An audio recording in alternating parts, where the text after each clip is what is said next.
Oke teman-teman semua, Assalamualaikum warahmatullahi wabarakatuh. Salam olahraga, salam sepak bola, khususnya sepak bola nasional. Semoga teman-teman semua dalam keadaan sehat, walafiat, dan tidak kurang satu apapun. Baik teman-teman semua, kembali lagi di channel YouTube saya, Fakrul Rozi. Ya, di video kali ini, di channel YouTube saya kali ini, di konten saya kali ini, kita akan membahas tentang Timnas Indonesia di pergelaran Piala AFF 2022. Nah, teman-teman semua, ada dua topik pembahasan yang mau saya sampaikan kepada teman-teman semua. Yang pertama adalah mengenai analisa jalannya pertandingan Timnas Indonesia menghadapi Filipina di laga terakhir grup A kemarin. Nah, yang kedua kita akan bahas tentang peluang Timnas Indonesia di semifinal leg pertama. Oke, langsung saja teman-teman semua. Tanggal 2 Januari kemarin, Timnas Indonesia berangkat ke Filipina, tepatnya di Stadion Rizal Memorial.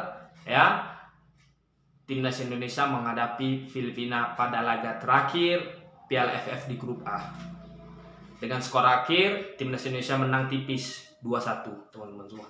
Nah, teman-teman semua, walaupun Timnas Indonesia bermain secara agresif dan meraih suatu kemenangan, tapi banyak menjadi catatan-catatan PR bagi Coach STY, terutama pada penyelesaian akhir. Teman-teman semua, bagaimana banyak saya catat ada 6 ataupun 7 peluang emas Timnas Indonesia. Ada 6 ataupun 7 peluang Timnas Indonesia menghadapi Filipina kemarin. Tapi Timnas Indonesia hanya berhasil mencetakkan 2 gol. Nah, ini harus diperbaiki, maksud saya, bagi Coach STY yang menghadapi Vietnam nanti, teman-teman semua. Yang dimana seperti peluang daripada Spasu, sudah ada sekitar 4 peluang dari Egy, peluang dari Sadil, banyak sekali teman-teman. Tapi tidak bisanya dikonversi menjadi sebuah gol bagi para pemain. Jalannya pertandingan, penguasaan bola kita megang, teman-teman semua, Timnas Indonesia megang kalau menurut saya. Akan tetapi peluang ini yang masih belum bisa kita manfaatkan untuk menjadi sebuah gol. Bagaimana di menit-menit awal peluang daripada Sadil udah masuk ke jantung pertahanan Filipina. Akhirnya apa? Disuting sama Sadil, tapi nggak dikasih sama Witan. Ketika itu Witan udah kosong, udah free, dia coba meminta bola, tapi Sadil malah membeli shooting. Mungkin kalau Sadil mengumpan umpan kepada Witan, ceritanya akan lain, mungkin bisa berbuah sebuah gol. Nah, terus peluang daripada yang paling di babak kedua, saya sangat ingat teman-teman semua, setelah gol Denny Sulistawan dan juga gol daripada Marcelino, gol dari Marcelino ini sangat bagus ya teman-teman semua. Bagaimana dia menusuk dari sebelah kanan pertahanan Timnas Filipina, akhirnya umpan 1-2 dengan Sadil dan dia placing bola itu, sehingga Timnas Indonesia unggul 2-0 di babak pertama. Nah, di babak kedua, saya nggak tahu, tapi ini menurut saya teman-teman semua, apakah Timnas Indonesia kurang fokus, apakah merasa kelelahan, apakah karena faktor rumput yang sintetis, saya tidak tahu juga. Ini kalau menurut saya kurang fokus dan sedikit kelelahan Timnas Indonesia di babak kedua. Hasilnya apa? Hasilnya ketika kiper udah diganti di babak pertama, Nadio keluar gara-gara cedera yang dialami di bagian perutnya, diganti dengan Sarul Trisna. Pemain Vietnam nomor punggung 13, ini pemain pengganti teman-teman semua. Ini pemain pengganti dapat umpan crossing di wilayah kotak penalti Timnas Indonesia. Dengan gampangnya, dengan mudahnya dia menyundul bola itu dan lalu bola itu masuk ke gawang Sarul Trisna. Padahal di sana ada 2 center back kita, teman-teman semua, yaitu Rizky Ridho dan juga Farudin Arianto. Saya tidak tahu juga kenapa Rizky Ridho dan Farudin Arianto, teman-teman semua, kenapa Rizky Ridho dan Farudin Arianto ini tidak ikut duel di udara, tidak ikut lompat di udara. Akhirnya apa? Dengan leluasa pemain Filipina itu bisa menyundul bola dan bola masuk. Kalau seandainya Rizky Ridho lompat, Fakhrudin lompat, memberikan sedikit gangguan, otomatis bola itu nggak palah kali terarah ke gawang Sarul Trisna. Tapi Rizky Ridho dan juga Fakhrudin sama sekali tidak lompat. Ya, mereka hanya sekedar melihat bola masuk ke gawang. Apakah karena hilang fokus, apakah karena kecapean, itu saya juga tidak tahu teman-teman semua. Tapi kalau menurut hemat saya teman-teman semua, saya lihat jalannya ada pertandingan, mereka nggak fokus. Ketika mereka pemain belakang timnas Indonesia nggak fokus, ya akhirnya apa? Ada peluang yang didapatkan oleh Filipina dan Filipina berhasil mengonversikan peluang itu menjadi sebuah gol. Ya, dan ini menjadi lubang tersendiri ketika menghadapi Filipina, teman-teman semua. Saya lihat menjadi lubang, tidak adanya seorang Jordi Amat. Alhasil Jordi Amat digantikan oleh Rizky Ridho. Ya, kita tahu sendiri bagaimana Jordi Amat masalah tinggi bola, bola-bola umpan lambung, bola-bola crossing itu kan bisa diatasi oleh seorang center back seperti Jordi Amat. Ya, nah kemarin digantikan STI memasang Rizky Ridho dari awal. Ini jadi PR juga lah, menjadi lobang lah ketidakhadirannya seorang Jordi Amat. Ya, bagaimana kita tahu juga Asnawi Mangkualam dan juga Pratama Arhan itu sering masuk. Ya, artinya sering masuk, sering keluar membantu serangan, tapi lupa out position, lupa ketika kita di counter serangan balik, lupa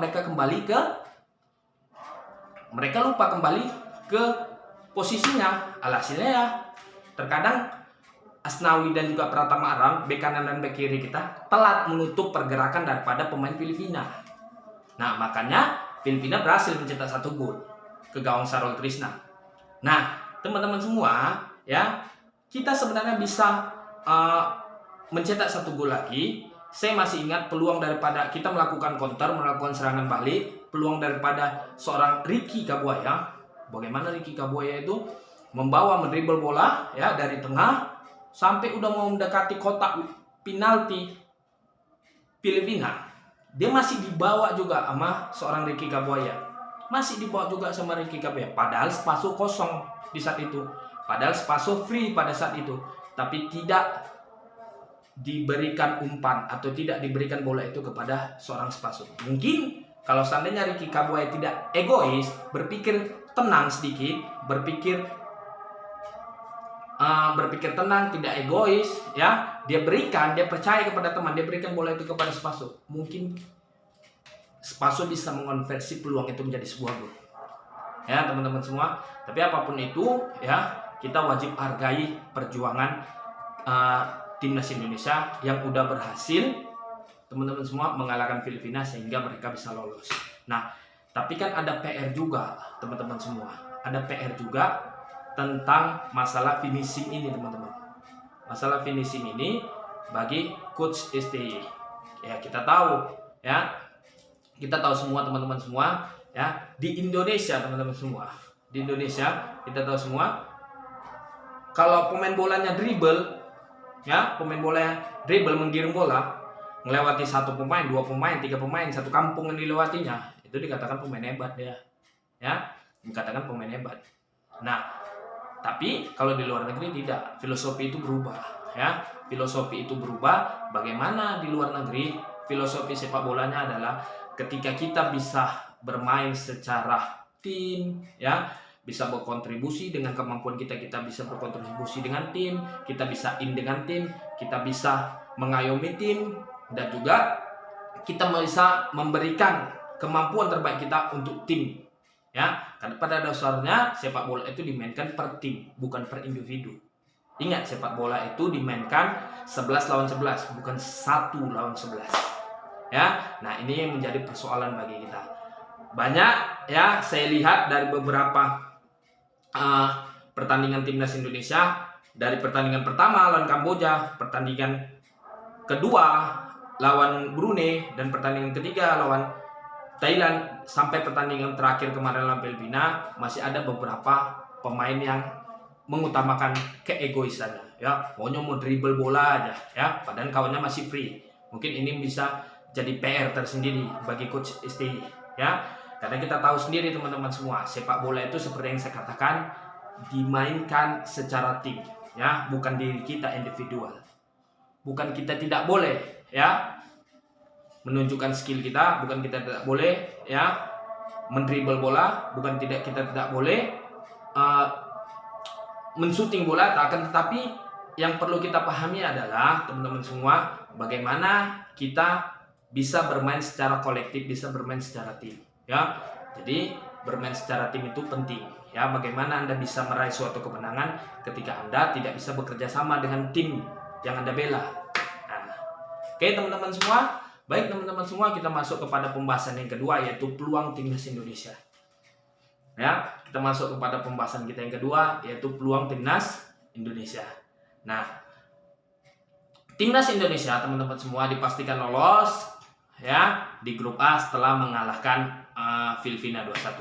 Di laga selanjutnya, ya, ada di match lain, di pertandingan lain, itu Thailand menang di Mangala Stadium Bangkok dengan skor 3-1.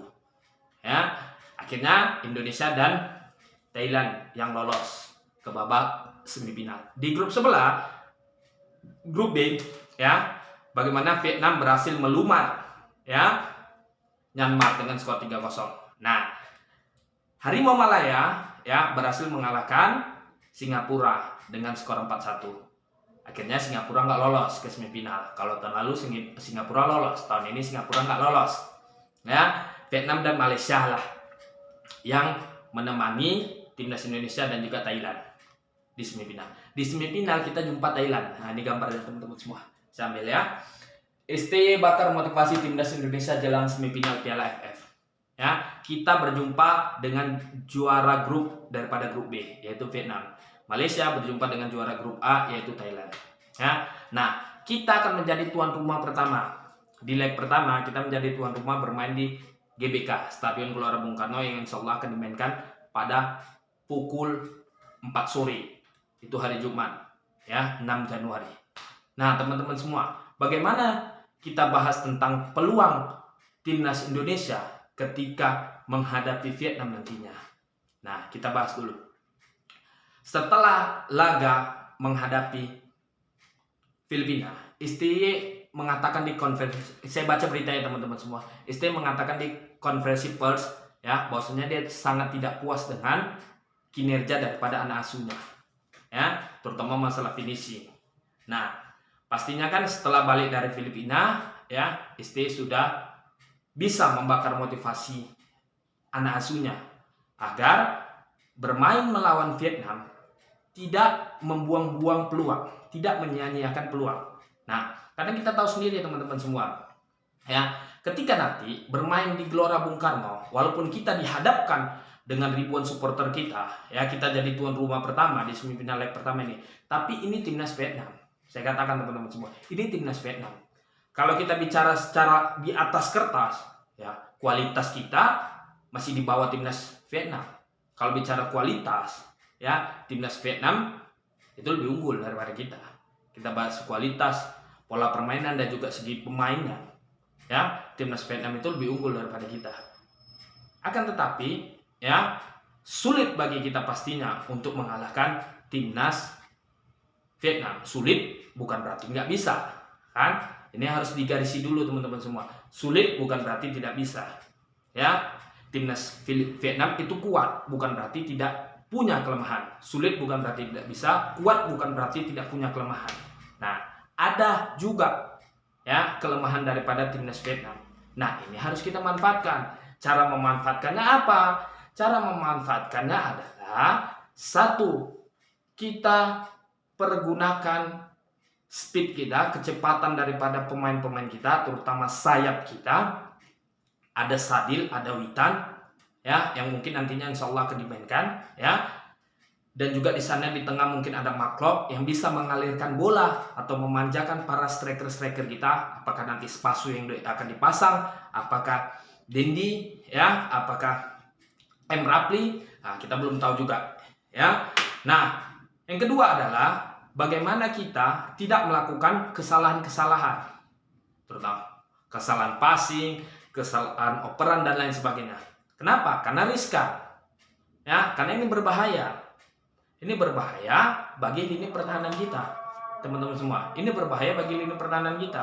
Kenapa berbahaya? Karena kita tahu sendiri Vietnam ini punya pemain-pemain dengan kecepatan yang tinggi gitu kan. Nah, dan juga kerjasama pemain Vietnam ini ya bagus teman-teman. Pola permainannya nampak, ya kerjasamanya nampak.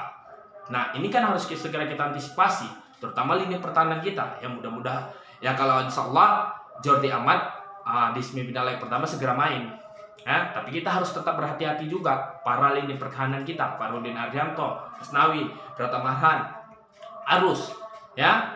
Nah, dan juga teman-teman semua, di pergelaran tahun ini Vietnam itu punya motivasi tinggi ya untuk menjuarai Piala AFF ini, teman-teman semua. Vietnam punya motivasi tinggi untuk menjuarai pergelaran Piala AFF ini. Kenapa? Karena ya kita tahu semua pelatih mereka Park Hang-seo ya, pelatih daripada timnas Vietnam ini tahun terakhir melatih timnas Vietnam dan dia akan kembali ke Korea Selatan. Nah, otomatis Vietnam akan memberikan sebuah kado perpisahan terakhir bagi Park Hang-seo ya dengan menjuarai Piala AFF gelaran tahun ini. Jadi mereka punya motivasi tinggi untuk menjuarai Piala AFF tahun ini ya. Bagaimana Park Hang-seo kontraknya habis ketika selesai pergelaran Piala AFF ini. Nah, ini menjadi problem juga bagi kita timnas Indonesia, teman-teman. Problemnya apa? Ketika nanti Park Hang-seo sudah meninggalkan Vietnam, bisa jadi tidak menutup kemungkinan ya Vietnam melirik daripada Coach Sintayong untuk melatih timnas Vietnam. Ya, bisa jadi teman-teman semua. Ya, bisa jadi timnas Vietnam melirik pelatih timnas Indonesia Coach STY untuk melatih timnas Vietnam. Karena kita tahu habisnya kontrak STY itu di timnas Indonesia 2023. Itu bisa jadi. Ya, walaupun ada bilang oh nggak mungkin. Nanti STY kan tetap dikontrak atau STY nggak mau pindah dari timnas Indonesia, STY mau merubah sistem sepak bola Indonesia. Ya, kita nggak bisa tahu juga ya. Kalau seandainya STY digaji timnas Indonesia 1 miliar, ya Vietnam berani membayar STY dengan 3 miliar, nggak menutup kemungkinan Sintayong nantinya akan ke Vietnam. Kalau dengan tawaran gaji yang segitu, nggak menutup kemungkinan kan teman-teman semua. Ya bisa jadi itu terjadi. Nah, ini harus menjadi PR juga bagi PSSI. Ya, PR-nya apa? Harus segera memperpanjang kontrak STY. Ya. Nah, jadi kita udah kunci STY dulu, jangan sampai dilirik oleh timnas Vietnam. Nah, teman-teman semua, harapan saya timnas Indonesia besok bisa bermain lepas. Timnas Indonesia bisa bermain lepas, bisa bermain secara tim, bisa bermain secara agresif, bisa bermain secara dengan teman, memberikan kontribusi yang terbaik bagi tim, nah sehingga insya Allah timnas Indonesia bisa memenangi semifinal leg pertama di GBK. Kenapa? Karena ini modal utama kita. Kalau seandainya kita menang dengan angka 1-0, 2-0, ini modal utama bagi kita ketika kita menghadapi leg kedua nanti di Hanoi, Vietnam. Kalau seandainya kita seri, peluang kita akan sulit. Otomatislah Vietnam ini kuat kalau main di kandang. Mungkin STY sudah tahu itu, ya. Mungkin STY sudah tahu itu karena di SEA Games kemarin, ya, dengan hampir materi pemain yang sama, bagaimana Park Hang-seo melumat timnas Indonesia 3-0 bermain di SEA Games kemarin, ya. Pada saat itu pelatih masih STY juga. Jadi harapan saya teman-teman semua, bagaimana kita harus segera mencuri gol di menit-menit awal sehingga motivasi para pemain itu naik dan juga kita bisa memenangkan pertandingan harapannya. Demikian dulu. Assalamualaikum warahmatullahi wabarakatuh.